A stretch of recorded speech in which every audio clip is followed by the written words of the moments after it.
Hello, this is Archie Dunlop with Talking Astrology with Archie on Monday, February the 20th, 2023. The highlight of today is a new moon, which takes place right at the beginning of Pisces. Now, for many of us, regardless of our star sign, this can be a new beginning. The old cycle has finished and a new one has begun. So if we're planning on putting anything into action, maybe we've got projects, ideas, maybe even a new business, now is the time to start. However, new moons are like a seed. They are fragile as they germinate under the earth. So to begin with, things have to be secret. So don't tell people what you're planning on doing unless it's really necessary, unless perhaps you need advice from someone who's got the wisdom and experience to help you. But, information really does have to be on a need-to-know basis. Look at the sky. I mean, there's no moon. That's perhaps why people, armies, generals like to launch attacks on a new moon, because there's no light. Of course, now with drones and infrared and all that, the situation is changing. But we still have the image, a dark sky. We need to keep things secret.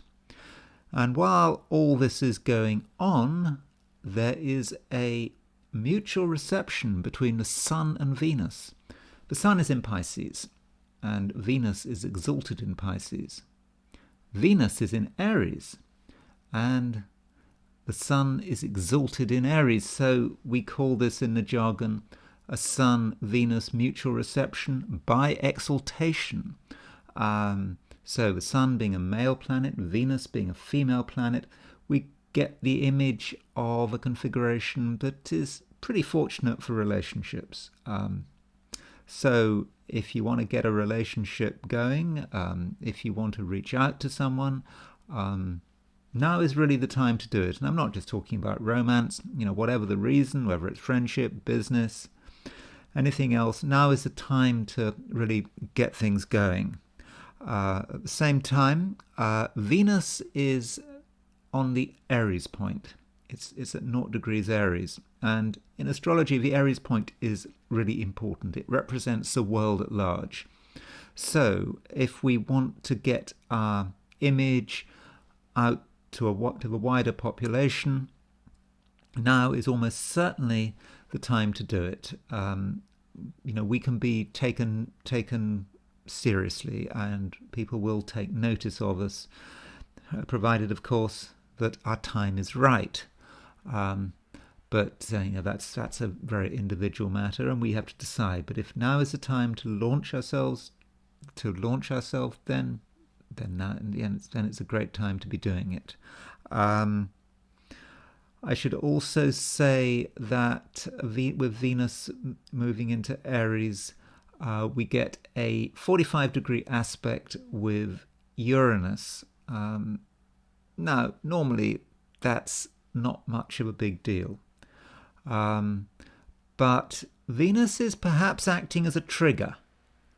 And that's why I called this video She Pulls the Trigger. So Venus is not just about being the planet of love, being the planet of relationships, whatever. It can act as a neutral trigger. It doesn't matter who pulls the trigger. It doesn't matter who activates it. It doesn't matter whether it's Venus, Mars, Mercury, whatever. In this case, it's Venus.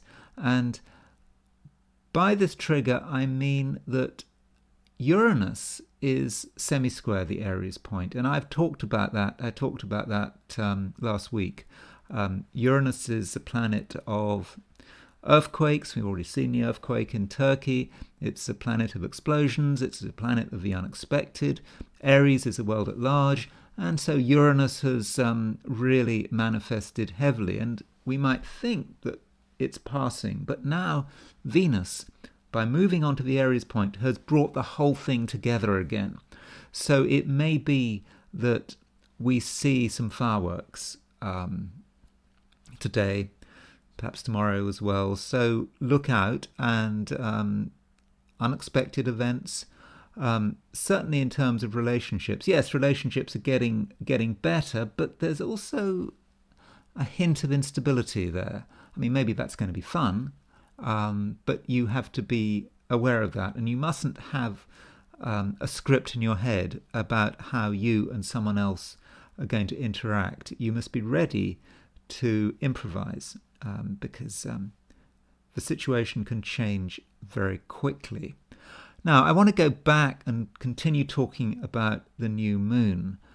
It's quite common on YouTube for astrologers to have whole videos about new moons. Very often they're completely positive.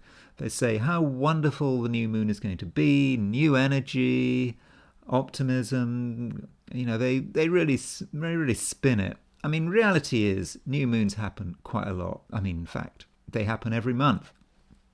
And so for most of us, it's just not a big deal.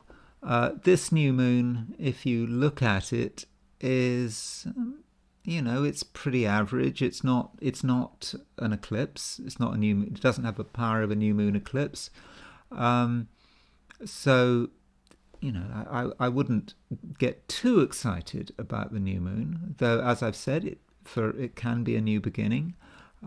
So, there's certainly cause for optimism for some of us. There might also be a sense in which the new moon stirs things up. But in Eastern Europe, well, this is the problem. It's very difficult for astrologers to talk about Ukraine, Eastern Europe, because we know there's a war going on. So what more can happen? But it is worth saying that at the exact time of the new moon, Uranus is rising through a line going through eastern Ukraine. It goes through Sumy, Kharkov, goes right the way down close to Mariupol. So in other words, this Uranus on the ascendant is right across the front line in the war in Ukraine. So we know it's happening anyway, but I think it's going to be perhaps more dramatic than we think. I think this new moon is going to really move things in a new direction. It's going to focus on that front line. It's going to be there. Uranus is a planet of explosions. It's a planet of many respects of war.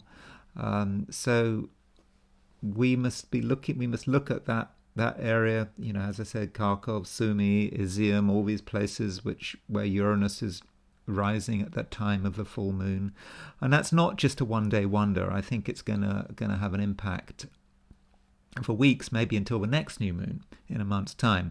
So that is something to watch, though I do understand that I could be accused of stating the obvious.